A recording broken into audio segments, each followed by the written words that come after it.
ভাবুন তো, পৃথিবীর কোনো এক অজানা স্থানে হয়তো শত শত বছর ধরে লুকিয়ে আছে এমন এক জাতি যাদের সংখ্যা এত বেশি যে পৃথিবীর মানুষ তাদের সংখ্যা কল্পনাও করতে পারবে না। কুরআনে তাদের কথা বলা হয়েছে। রাসূল সাল্লাল্লাহু আলাইহি ওয়াসাল্লাম তাদের ব্যাপারে সতর্ক করেছেন। আর কিয়ামতের বড় আলামতগুলোর সঙ্গে তাদের আবির্ভাবের কথা এসেছে। আর তারা হলো ইয়াজুজ ও মাজুজ।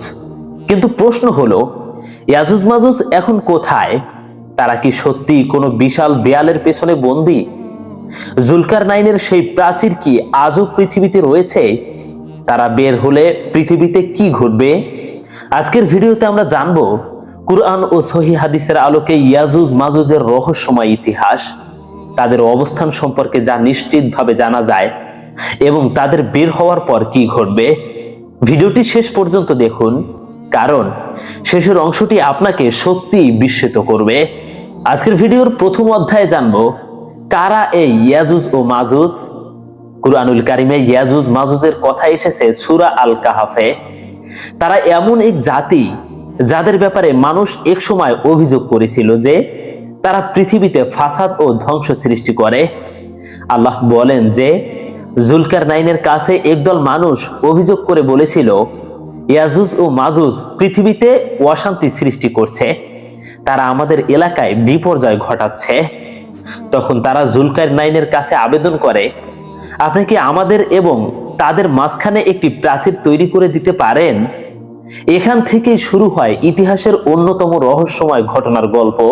তাই এই ভিডিওর দ্বিতীয় অধ্যায় রয়েছে রহস্যময় শাসক জুলকারনাইন সম্পর্কে। জুলকারনাইন ছিলেন একজন শক্তিশালী ও ন্যায়পরায়ণ শাসক।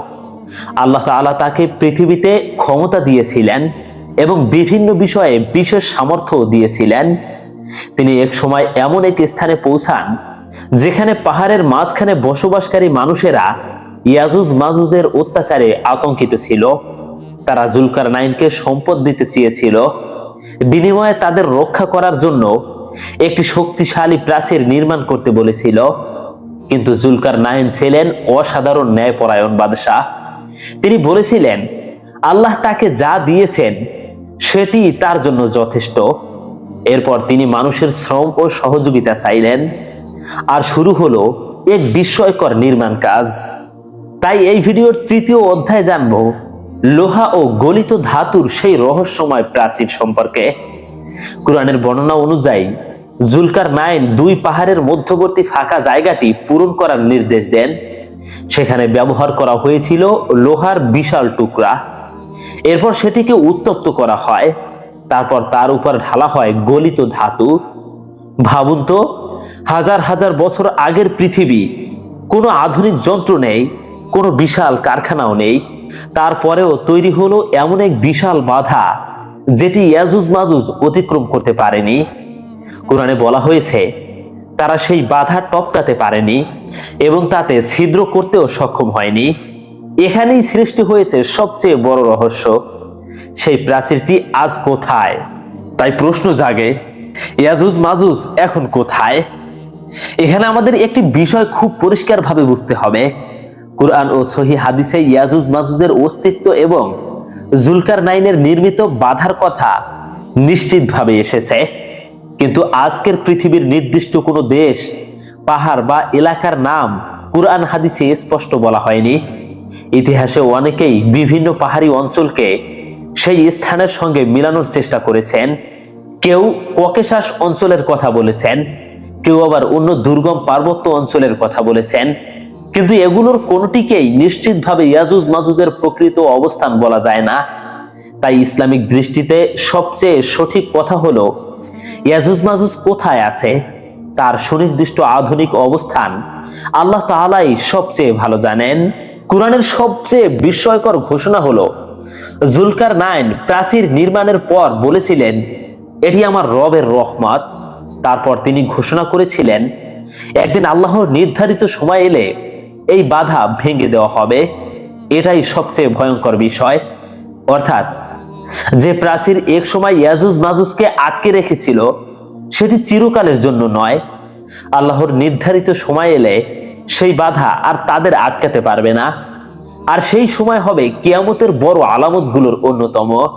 তাই এই ভিডিওর 6 নম্বর অধ্যায় জানবো তারা বের হলে কি ঘটবে। ইসলামী বর্ণনায় ইয়াজুজ মাজুজের বের হওয়ার ঘটনাটি অত্যন্ত বড় ও ভয়াবহ ঘটনা হিসেবে এসেছে।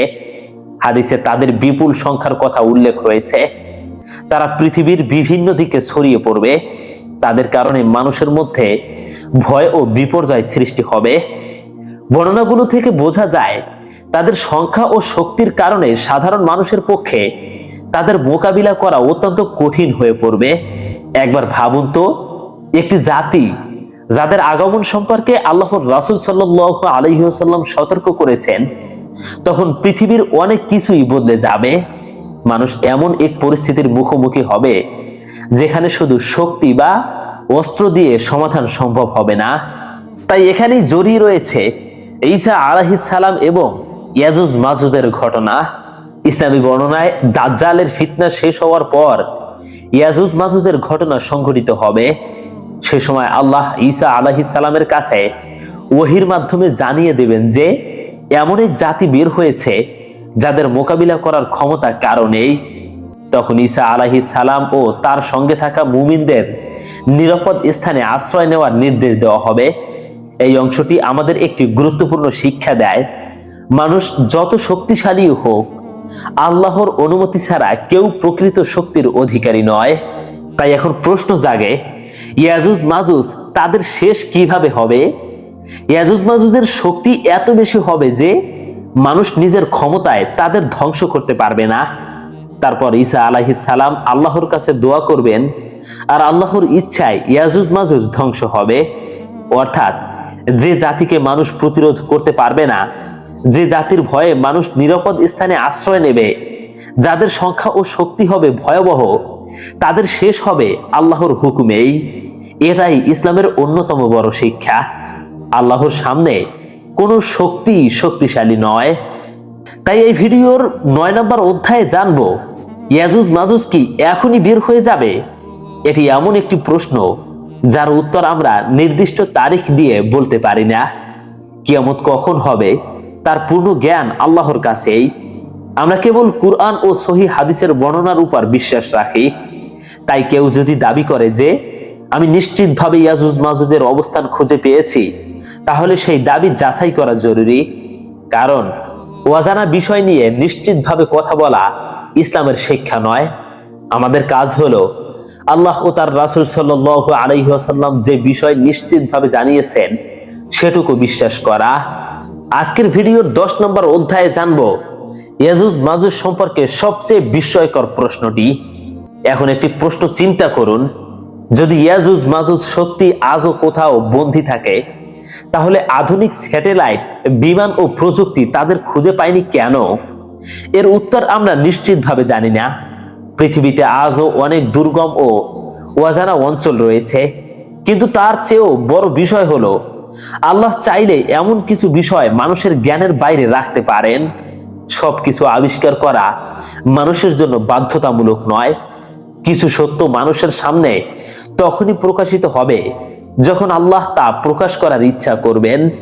প্রিয় দর্শক, ইয়াজুজ মাজুজের কাহিনী শুধু একটি রহস্যময় গল্প নয়, এটি আমাদের জন্য একটি বড় সতর্কবার্তা। মানুষ আজ প্রযুক্তিতেও অনেক এগিয়েছে, মহাকাশে পৌঁছে গেছে, সমুদ্রের গভীরে অনুসন্ধান করছে, কিন্তু তারপরও মানুষের জ্ঞান সীমিত। আল্লাহর সৃষ্টি এবং আল্লাহর পরিকল্পনার তুলনায় মানুষের শক্তি খুবই সামান্য। আজ আমরা জানি না ইয়াজুজ মাজুজ ঠিক কোথায়, কিন্তু আমরা জানি আল্লাহ যা নির্ধারণ করেছেন তা অবশ্যই ঘটবে। যেদিন আল্লাহর নির্ধারিত সময় আসবে, সেদিন মানুষের কোনো প্রযুক্তি, কোনো শক্তি এবং কোনো ক্ষমতাই আল্লাহর সিদ্ধান্তকে পরিবর্তন করতে পারবে না। তাই আমাদের সবচেয়ে বড় প্রস্তুতি হওয়া উচিত নিজের ঈমান ঠিক করা, পাপ থেকে ফিরে আসা, আল্লাহর কাছে ক্ষমা চাওয়া এবং কিয়ামতের দিনের জন্য নিজেকে প্রস্তুত করা।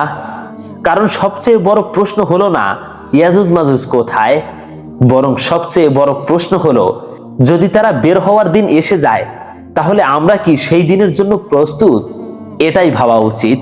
প্রিয় দর্শক, এই হলো আমাদের আজকের ভিডিওটি অত্যন্ত গুরুত্বপূর্ণ। তাই পরবর্তীতে এমন রহস্যময় ভিডিও পেতে এখনই চ্যানেলটিকে সাবস্ক্রাইব করুন। আসসালামু আলাইকুম ওয়া রাহমাতুল্লাহ।